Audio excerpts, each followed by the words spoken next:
And the Lord told me something really interesting, that today he wanted to give you a word for your insecurities. A word that would speak directly to your insecurity, but that he doesn't want to deal with it on the surface level. See, the creation of mankind tells us something about the calling of mankind. The process by which God made everything that I see tells me a lot about what he's doing in my life now. And the first thing you'll notice is that God doesn't speak to the surface. A real word from God will never speak to the surface of your situation. That's why advice can only help you so much. Because when you ask a human being for advice, you only tell them the information that you deem relevant. And a lot of times they give you good advice based on bad data. But they don't know deeper down that the reason your relationship is in, what do you call it when it's like shattered on the floor? In pieces. And the reason you have no peace in your situation is because you are constantly critiquing and you are constantly correcting. So they give you advice. Well, you should just leave them. But what they don't know is if you leave them, you take you with you. And sometimes the problem is something that you don't think to tell them. God doesn't give advice because he knows what's beneath the surface.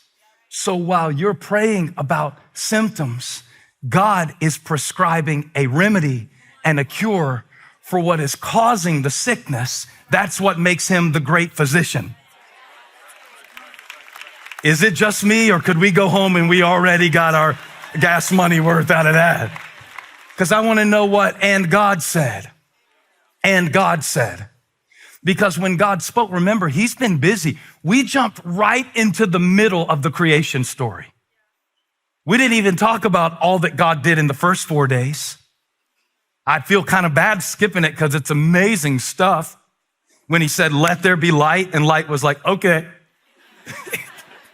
That's crazy. I thought that was amazing until I saw what he did on the second day. And on the second day, when he actually God just keeps one-upping it, because after he created the light, he created the vault, and then he created the sky, and then he created the waters, and that looked pretty good until the third day. Then on the third day, God gets busy calling forth life out of the land that he created and separating the waters so they could sit in their place so he could create a setting for human life to begin. That's on the third day.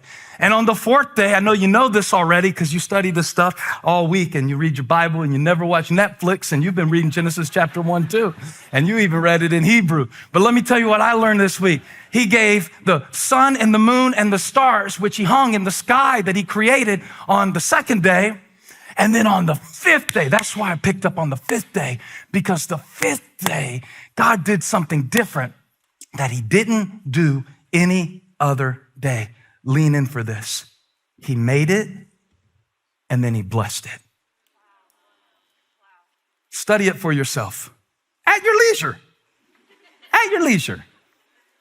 Look and see that he didn't bless the light. He didn't bless the darkness. He didn't bless the moon. He started blessing on the fifth day, because on the fifth day, God started to create the living things. The living things. Raise your hand if you are a living thing. That means you're blessed. Touch somebody, say, "I'm blessed to be alive."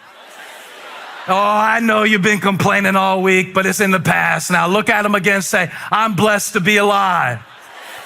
I'm blessed to have a breath. I'm blessed to still have the use of my body. I'm blessed to be here. I'm blessed to be. I've had some good days. I've had some hills to climb. But I'm blessed to be alive." Come on, let's rejoice in it. I'm blessed to be alive.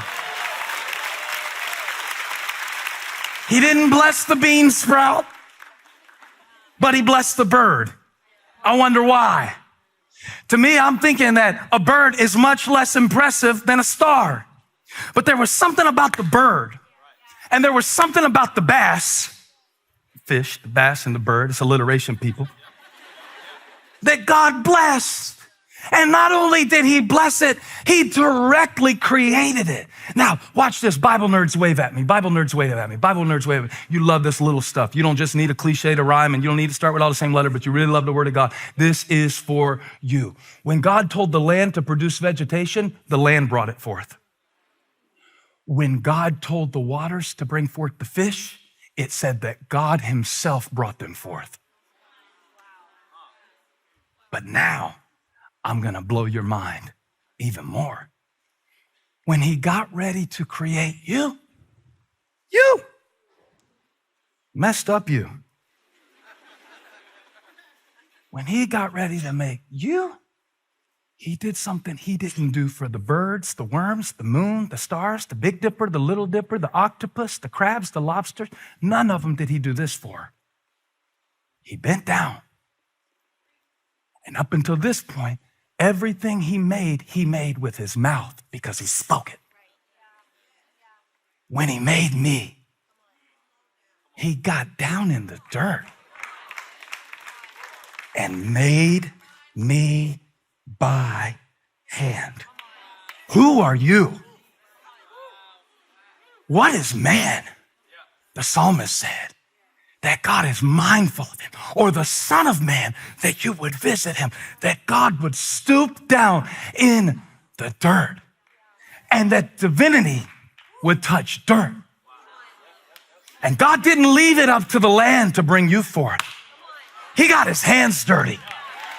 God rolled up his sleeves. Now, I need everybody who's got a messy situation in your life right now to know what your maker did when this whole thing got started. He rolled up his sleeves and he said, I'll make the moon with my mouth. I can hang it with a syllable, moon. And the moon said, yes. And the Lord said, hang. And the moon said, yes. And the Lord said, shine. And the moon said, all right. But when it got down to you,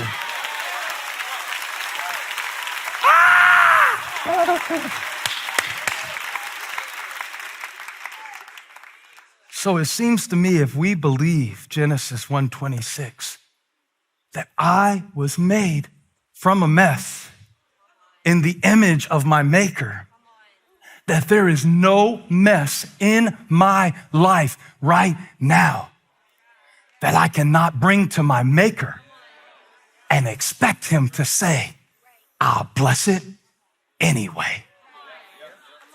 My God. All right. All right. All right. Somebody shout, I'm blessed. I'm blessed because God said I'm blessed. And hey, let me throw this in case some of you got any haters. What God blessed, no man can curse. What God blessed, even your haters are the PR department. Because God is going to use the people who don't like you to fulfill Genesis 1:26. Because not everybody liked Jesus. If everybody had liked him, they wouldn't have crucified him. If they didn't crucify him, he couldn't have died for your sin. If he didn't die for your sin, he couldn't have fulfilled his mission. Is God using in your life the dirt to create and bring forth? Because that's what he did in Genesis 1. And I think that's what he's been doing in me. Okay. Some words God gives you as a preacher are not meant to be shared. And that's frustrating. When the Lord speaks to me, I get excited. You can ask my family, this isn't a show I put on. I'll grab the kids in the middle of video games. Come here, you got to hear this. And I'll start preaching to the kids. All right? All right. And then sometimes the Lord will give me something that I think is just for me. And that's what happened to me with Genesis 1. Okay, let me tell you something about creative work. Because I consider myself a creative person, you know? And Well, I mean, in this area of life, I'm creative. Other things I never do. I can't do arts and crafts. I don't like arts and crafts. Like some people go through the supply section of Walmart and stuff, and they just get all excited in the craft section. Ooh, glue sticks. I was taking Abbey through Barnes & Noble the other day. She was getting excited about colored pencils. I never in my life got excited about a colored pencil. And all of my kids are different, all good at different things.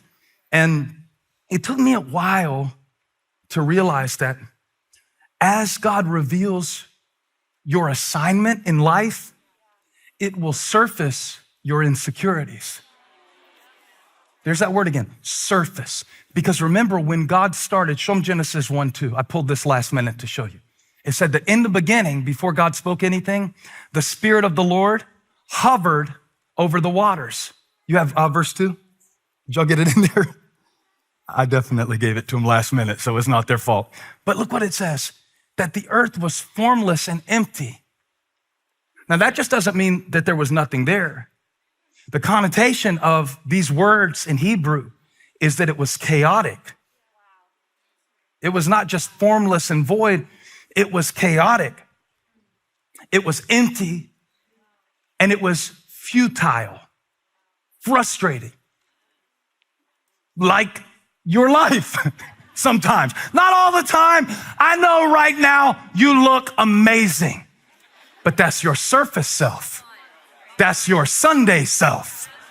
I will put a Nest camera in your house this week, and then I'll come preach to you, not based on what you showed me on Sunday, but what you dealt with on Wednesday. Don't make me bring a Wednesday word in this church this week, that I saw you on Wednesday in the Spirit. The Lord was hovering over the surface, and he brought forth something out of that. So I was going to Genesis 1 because I'm trying to understand, not only in my professional life, but as a parent, as a husband, as a man who wants to be like Christ. And some people said it's a midlife crisis, but I don't really look at it that way. I just think it's the process that we all go through of trying to figure out, like, how can I know that God is my Father, know that he's my provider, see him do so much miracles, so many things, and still be insecure? How come it even seems like success creates extra insecurity? Because now I gotta sustain it. Now I gotta throw the dart another time and hope I didn't just randomly hit the bullseye. How do I keep this going? How do you do that? As my assignment is revealed, my insecurities surface.